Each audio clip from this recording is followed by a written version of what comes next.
Have you ever wondered why people commit murder?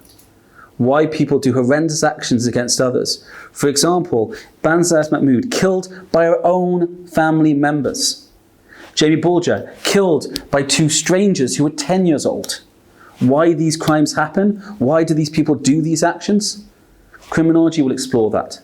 We'll look at why people do these horrendous things. And hopefully you'll want to join me on that journey.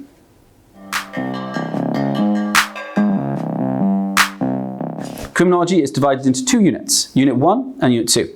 Unit 1 is the controlled assessment. This will be 50% of your course and requires you to learn about the changing awareness of crime.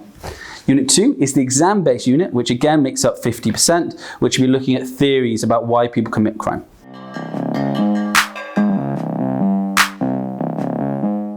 So the most common question I get in criminology is it an A-level? The answer is no. It is a WJC certificate and then diploma.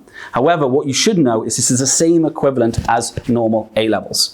So this will be the same UCAS points, the same equivalency, and it counts as one AS level or then A2 level. But it's important to know that it's not an A-level, it's considered the same standard and level as that of an A-level.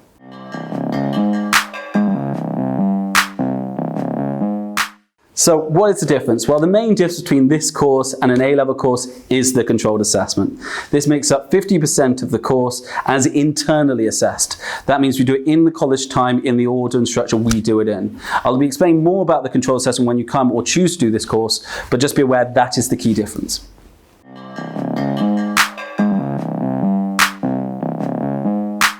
Another common issue that is raised by students, will choosing this course affect my ability to get into university?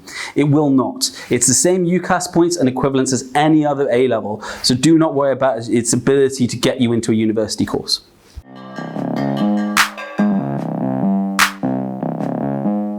So, how is criminology assessed? Criminology is assessed in two ways. Firstly, the controlled assessment, which makes up 50% of the course, which is done internally here at the college, and then 50% is the exam-based units like you would normally face at your school or college so far.